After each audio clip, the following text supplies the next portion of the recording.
si tunawisma ke dalam kantong dan membuangnya ke danau terdekat. Dan seolah itu belum cukup, malam itu juga ia pergi ke dekat rumah keluarga Ted Garcia dengan membawa senapan sniper. Dan inilah yang Joe lakukan.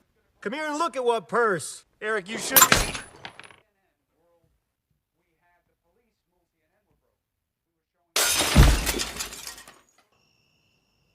Ya, Joe pun menghabisi rival politiknya beserta anaknya yang tidak tahu apa-apa hanya gara-gara sakit hati dan tamparan 2 kali. Untuk menutupi jejaknya, Joe mengatur lokasi kejadian sedemikian rupa seolah-olah ini adalah serangan dari kelompok ekstremis bernama Antifa, yaitu kelompok yang memang sedang jadi kambing hitam favorit di berita-berita saat ini.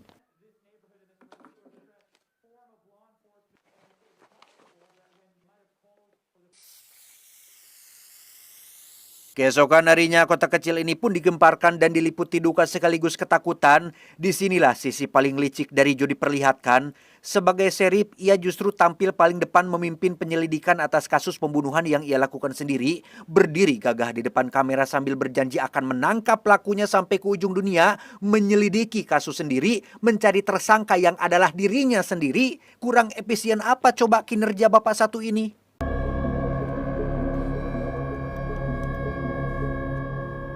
Penyelidikan resmi pun berjalan dan seorang petugas dari suku Pueblo bernama Butterfly Jimenez pun ikut turun tangan, di mana ia menemukan selongsong peluru yang tertinggal di lokasi kejadian sehingga kecurigaannya pun pelan-pelan mulai mengarah kepada Joe. Panik karena hampir ketahuan Joe butuh kambing hitam baru dan sialnya yang jadi korban tiada lain adalah Michael alias deputinya sendiri. Berbekal foto kiriman Brian yang memperlihatkan Eric berciuman dengan Sarah, Joe menangkap Michael dan menuduhnya sebagai pelaku pembunuhan keluarga Garcia dengan motif cemburu yang dibuat-buat. Michael yang selama ini setia dan memilih netral di tengah kekacauan justru dikorbankan oleh atasannya sendiri. Bagong gak tuh?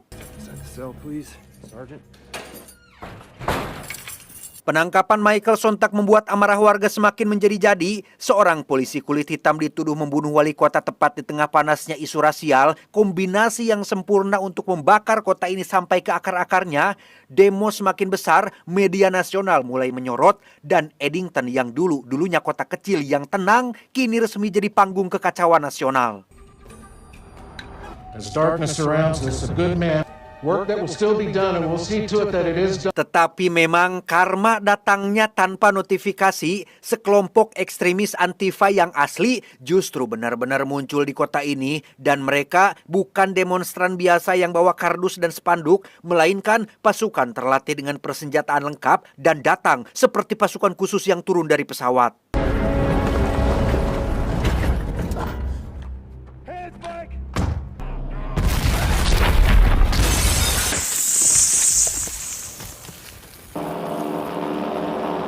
Para ekstremis itu pun kemudian berbalik memburu Joe. Lucunya di sini nih, fitnah yang dia ciptakan sendiri sekarang datang menagih dalam wujud yang sangat nyata dan bersenjata lengkap. Dia yang menulis skenarionya, dia juga yang kena getahnya.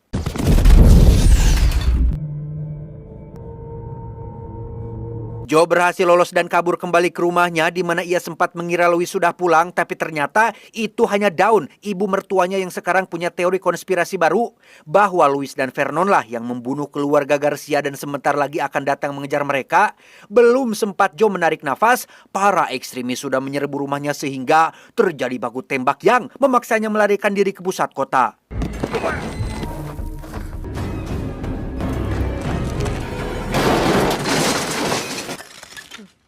Sampai di kota, Joe membobol sebuah toko senjata dan mengambil senapan mesin lengkap dengan amunisinya. Baku tembak brutal pun pecah di tengah kota yang sepi dan...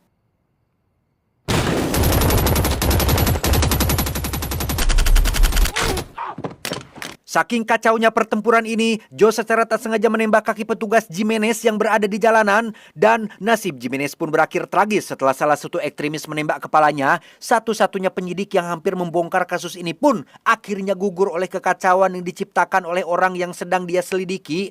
Di mana Joe sendiri semakin terdesak dan kehabisan peluru sampai seorang ekstremis berhasil mendekatinya dan menusuk kepalanya. Sehingga tamat sudah riwayat Pak Serif? Ternyata belum, karena tiba-tiba